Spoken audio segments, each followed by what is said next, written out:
Welcome to the Heart-Led Business Show, where compassion meets commerce and leaders lead with love. Join your host, Tom Jacobs, as he delves into the insightful conversations with visionary business leaders who defy the status quo, putting humanity first and profit second. From heartfelt strategies to inspiring stories, this podcast is your compass in the world of conscious capitalism. So buckle up and let your heart guide your business journey.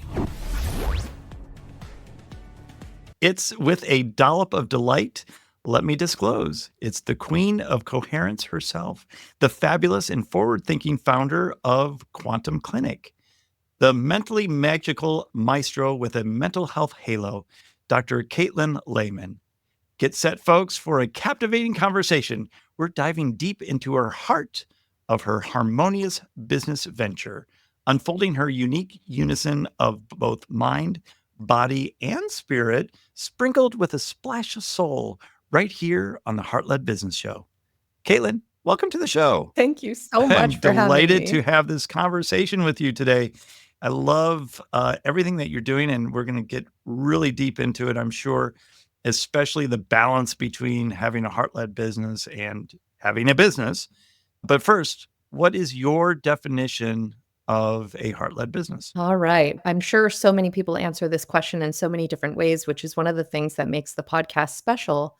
But for me, what I would say when it comes to how do I define a heart-led business, it's something that integrates more of a spiritual calling or a purpose or a mission-driven, heart-led or heart-centered aspiration or concept with the actual kind of day-to-day, more logical, operational functions. I love that. Actually, I think that is the first definition that has both combined the heart piece of it, the purpose piece, the kind of purpose of people and the desire that people have of running a business with the aspect of the business side of it. So thank you for combining that, because it is important.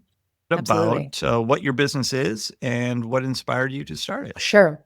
So Quantum Clinic is really a community mental health center. We're located in Los Angeles, just north of downtown, in a beautiful little area called Elysian Valley. The word Elysian means heaven sent.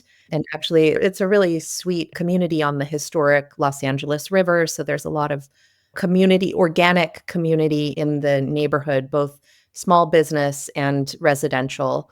Makes it special and unique in this urban metropolis. And yeah, so I come from a background in clinical psychology. I've worked in various community mental health and dual diagnosis treatment facilities, as well as forensic settings in my career. And I suppose I had taken some time off just prior to the pandemic when I had my son. And so as the pandemic was coming to an end, and as he was starting to be of the age where, we would be thinking about putting him in preschool and things like that, I started asking myself, okay, what would I like to do? How would I like to be of service? Asking not only myself, but my community. At the time, I was enrolled in a business analytics program through the Harvard Business School. And I just was learning a little bit more about the business side, because certainly as somebody with a background in clinical psychology, the heart side comes really naturally to me. Empathy, positive regard, really genuine care for humans and their well-being, and how can we improve this thing called life. But the business side was something I needed to learn and something I was excited to learn. Come from a pretty entrepreneurial family myself. Just decided to put existing empirically based interventions together under one umbrella. And Quantum Clinic really is a model of preventative mental health care, where we're moving the needle, so to speak, in terms of the development of healthcare systems to support whole health and human functioning rather than the treatment of mental disease, which is actually a big paradigm shift in our field. Though there's a real call for preventative care models and interventions to support people's well-being, ultimately how our reimbursement systems and provider and payer network relationships are developed are rooted in the presence of a diagnosable disease, which warrants a treatment, right? So we're challenging that paradigm and saying, look, this is an empirically based service offering which supports people in functioning optimally and integrating psychological and emotional experiences that they've been through. Don't see necessarily that it has to be positioned as a treatment for mental disease, because lots of people, many different points in time in their life, go through adversity and stress. And stress and inflammation are attributable for, I think it's something like 98% of all disease. Yeah, so that's a little bit about it. And we're excited That's forging great. this And path. where did the name Quantum Clinic come from? That's a great question. So I have always had a lifelong fascination with the intersection of science and spirituality, and the quantum realm, or Yep. from quantum physics, right? As that operates or moves through us, arises in the form of sensations, images, feelings, and thoughts. So as people who work with people, our role and our how we intervene with others is through that, right? Through what arises in people when they are given an experience to connect with their heart, and to truly rest. Certain, I guess maybe use a big word here, but like phenomenal experiences arise within them. They make meaning of that, right? Through the ability to interpret, to assign good, bad, or neutral to certain experiences. And ultimately, that is always changing. But there's a lot of science looking at the science of coherence and what that does for health and human functioning. And Quantum Clinic is like it was a word and a website that was available, hey, that evokes that for folks Okay. constantly. Is taking a quantum leap part of that? Absolutely. I think it's cute. I like that. The quantum leap. People think of quantum, like a Mm, quantum leap is a really big change, but okay. it's really small change. And cumulatively, all of these very small changes that we make in our lives are what contribute to the bigger changes and the more transformative, radical outcomes that are possible when you begin to focus on it in, Yeah, so to speak. absolutely. And part of my moniker in my coaching business is that I'm the impact pilot, and I am a airplane pilot, single engine. But one thing that they teach us is always checking your coordinates of the destination that you're going. Because if you start off in Chicago going to LA, but you're off by just 1 degree, you'll end up in San Francisco or You're gonna Mexico City.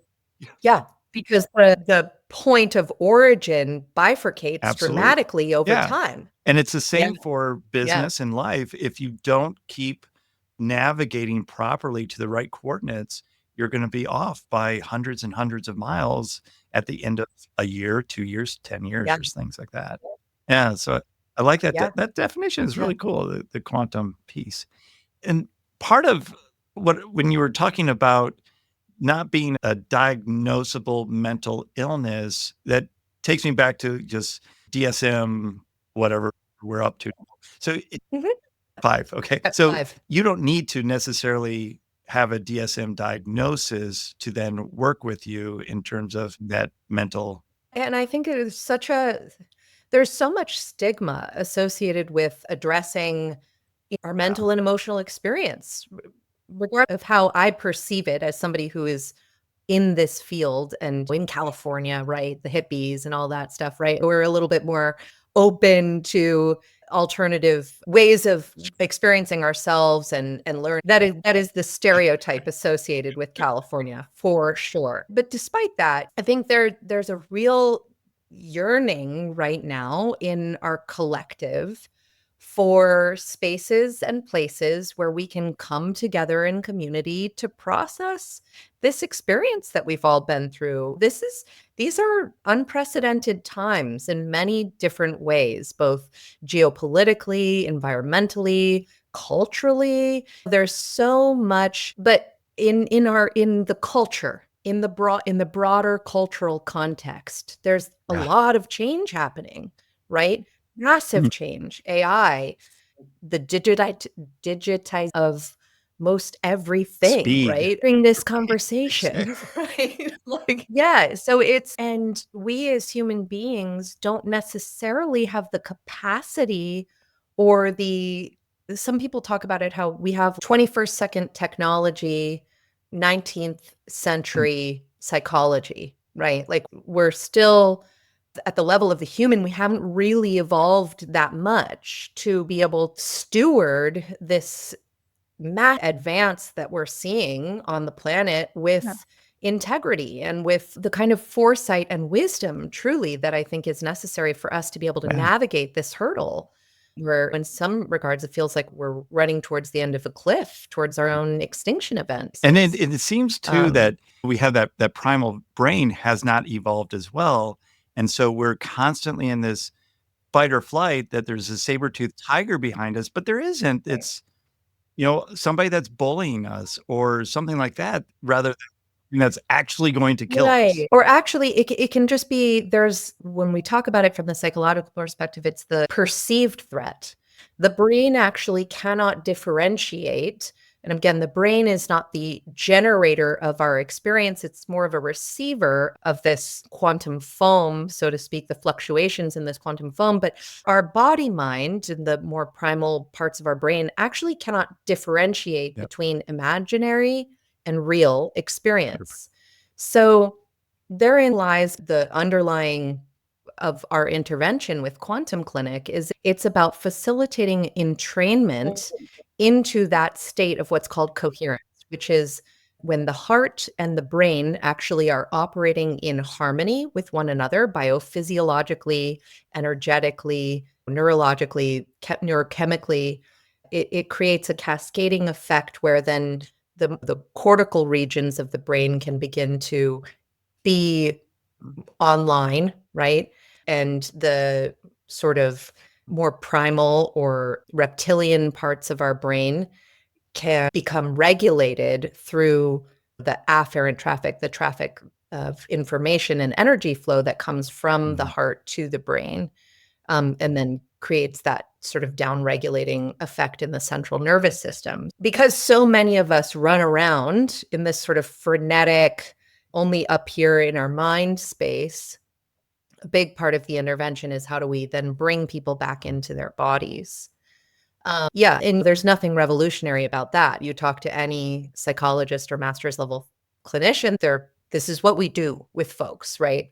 But our position really with Quantum Clinic is that it should be conceived of and accepted within the broader healthcare system as a wellness benefit, right? As something that should be accessible, affordable, and Available too. available. Yeah. Interesting. Episode 60, which was with Dr. Rob Kelly. He was talking about a very similar type of just that connection of the heart and the brain, and that we're programmed from early age trauma to even generational trauma, like trauma that happened to our parents before. And it's that first thing in the morning, but you talk about waking up on the wrong side of the bed. It doesn't have to be that way, and we can reprogram ourselves. Yes.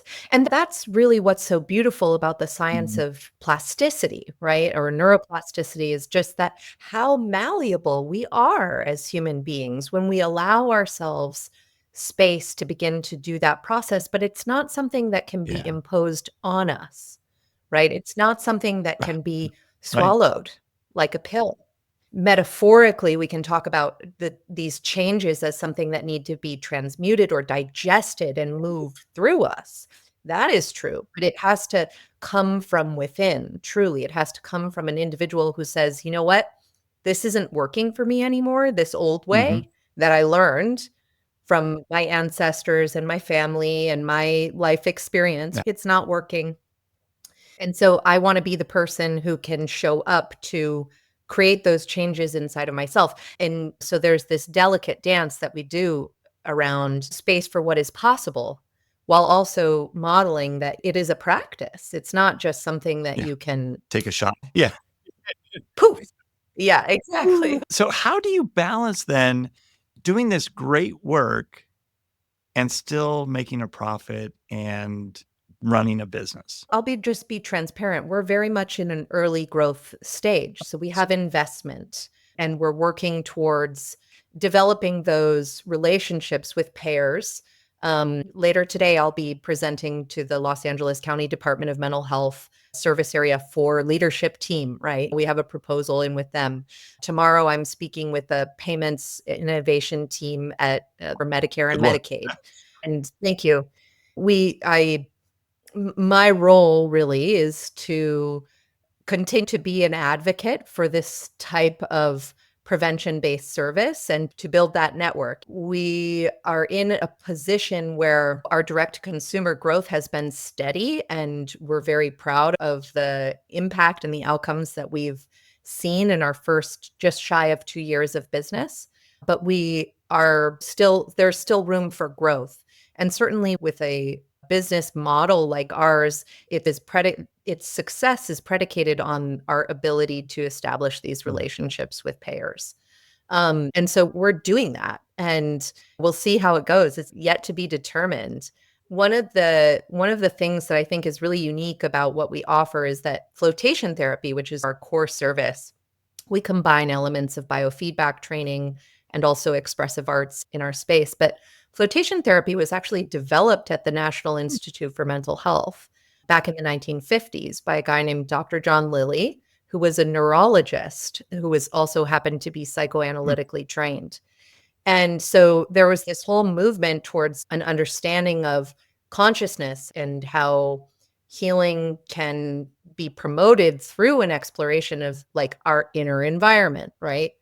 And yet, flotation therapy as an intervention, though it's very popular, like it's on TV shows and in movies and stuff like that, it sits outside of the realm of what's kind of traditionally conceived of as a mental health intervention, right? Because I'm not doing something to you, right? That's the model of psychotherapy, right? Like I as the all-knowing wise clinician am supposed to use my knowledge and superior education to you, the person who is suffering with anxiety, to then intervene with my language in such a way that you then develop the awareness inside of your own self and somehow feel better. That's how we think of mental health treatment. And actually coming from a family of psychologists and becoming one myself, I'm like, oh my goodness, how interesting, because really it's more about, in my own personal journey and experience, has provided these services, but also received them. Like it's about the relationship. It's about being held and supported. And that's something that we all need to learn to do ourselves. We need to learn to become that, supportive inner voice, that more loving and compassionate and forgiving person inside of our own heart and mind. And that's not something that I can do for you. You have to do it for yourself. So we provide the space for you to do that work and are here to support and love and listen and presence for folks. But anyway, I digress. It's interesting. It's an interesting journey So are we're you on here. still working within the insurance realm, or is this outside of insurance? Right now, we're all private pay. We do accept HSA and FSA spending accounts. So this is pre-tax dollars that often, employers, you can sign up for through your employer. So we do accept HSA and FSA accounts. And we recently underwent an accreditation process, and all these things take time to build those relationships with. So we're working towards it. So is the flotation tank, is that a primary piece of the care then? That, and I've not been in one, but I've always been just fascinated by it, but just the lack of sensation, right? So it's completely dark or somewhat. So in sort of the imagination of the user, it's often this like austere, completely dark and silent environment. And you can come to Quantum Clinic and have an experience that is similar to that. But in our facility, these are really luxurious, spacious, 6.5 feet long by 4 feet wide cabins with 1.5 feet of highly salinated water. The water is kept at body temperature. You do have some user choice as to whether or not you'd like a low red light or some twinkles in the sky. And yes, lovely design feature. Some people are understandably a little bit like, oh my gosh, what am I going to Yeah. find when I close my eyes and go inside, right? So having the option to have some lights on but that when you close your eyes, you may Mm. not be aware of them is Yeah. supportive for some folks. And then we play sounds, we play Okay. frequencies in the tanks to support brainwave entrainment and allowing people to access deeper Mm. states of relaxation. But yeah, so the experience is unique every single time. I myself float about once a month is a Okay. good cadence for me. But really, there's a lot happening when you come to Quantum Clinic on the front end in terms of our educating people on the concepts behind heart-brain coherence. We do a guided biofeedback-driven meditation. And then really the encouragement and the invitation to folks is to continue that practice while they're floating. And it's really remarkable what comes up for folks. We deal with all sorts of issues from trauma. I recently worked with somebody who expressed Uh, claustrophobia. And we're amazing that they were able Mhm. to do that in the confined. Yeah. Yeah. Her case was admittedly, I would say mild to moderate, but again, she came in with a desire to confront this irrational fear. People who have claustrophobia often know that it's irrational, that they're afraid Yeah. of enclosed spaces. But they just don't quite feel capable of confronting that. And if you read about the treatment of claustrophobia, actually the gold standard is exposure with response prevention, which is what we Mm. do. So we do work with people in that way. And then we also get like couples who want to come in for a date night because we have couples tanks. On the opposite side, we get a lot of expectant mothers, especially in the third trimester, Wow. because it's really wonderful place to just connect with your heart and with your unborn baby, but also it takes away the the effect of gravity on the body. So it feels really nice if you're really pregnant and you want to lay in a salt pool. That's a nice experience. So it's really sweet to see how we get the whole range of human experience come through our Do you ever facility. pipe in self-talk, or is it just the frequency? No, we're not doing verbal instruction. Actually, there is in the very beginning before the frequencies cue the invitation to again focus on the Mm. energetic center of your heart, connect to a life affirming or positive emotional state, and imagine that energy Okay. radiating throughout the body. So this is a technique called focus, activate, radiate, which we're working with people shift Yeah. their physiology, right? And so that's the invitation that comes on in the beginning, but then the sounds kick on, and those are very intentionally and specifically designed to support hemispheric synchronization in the brain and promoting that sense of deep relaxation and surrender. And then we play the tones of the chakras to wake them up. And then we play frequencies associated with psycho emotional processing, letting go of past frequencies. What's the Um, frequency that's really yeah, popular? Is that like 420 or 32?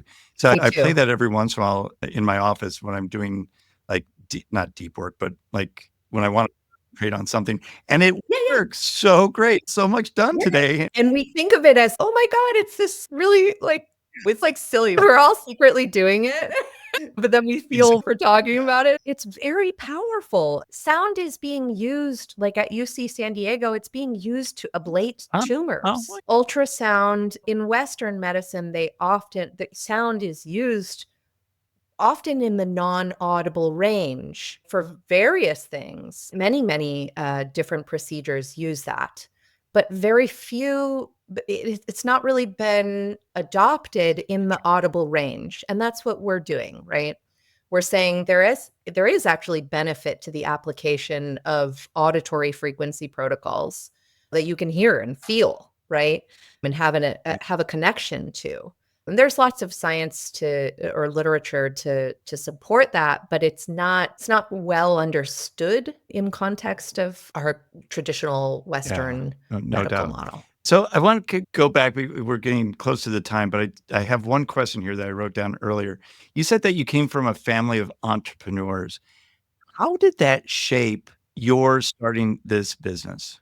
Right. How did it not? My dad's dad had a small business, Lehman and Sons, where they sold equipment to restaurants in the Midwest, right? So the refrigerators and the ovens and the things, that was their business. So he came by that, and then he's the only one of his brothers who went to college and became a CPA and was very successful in Silicon Valley when I was growing up in business. And so I had that modeled for me, that through work ethic and consistency and determination Yeah. and discipline. These are not necessarily associated with qualities of the heart, but discipline, waking up every morning and committing to an activity and to focusing yourself relentlessly towards that aim in the service of supporting others, in the service of creating something for the greater good, I think is incredibly powerful. Yeah, that's been a big part of my journey, is having that modeled for me, and then also the kind of continued support That's that he awesome. puts. And that it was heart-led back then as well, it sounds like. Yeah, the support of others, Yeah, yeah. Well, that's yeah, cool. Yeah, that makes sense yeah, that comes down. Yeah, that's beautiful. Awesome. yeah. How can people learn more Thank you. about Quantum Clinic and the great work that you're doing there? Sure. So you can definitely check us out at quantumclinic.com. We're on all the social media handles at Quantum Clinic USA. Got a YouTube channel, but if you go to the website quantumclinic.com, you can find all of our handles. And then for me personally, you can follow me on Instagram or Facebook at Dr. Awesome. Katelyn Lehman. Thank you so much, Katelyn, for coming onto the show and sharing your expertise with everybody. I certainly appreciate it. I know our listeners appreciate it as well. So thank you very much for that. You're welcome. Thank And you. thank you, listeners and watchers of the show, for tuning in today. We really appreciate it. And make sure you're checking out everything that Katelyn's doing. And we've provided all of those resources down in the show notes. So make sure you're checking that out. And if you could do me a solid favor, and that would be to give the show a rating and review, that helps spread the word about the show and helps others find it and get the help that they need for starting a heart-led business, just like Katelyn has done as well. So until next time, lead with your heart. You've been listening to the Heart-Led Business Show, hosted by Tom Jacobs. Join us next time for another inspiring journey into the heart of business.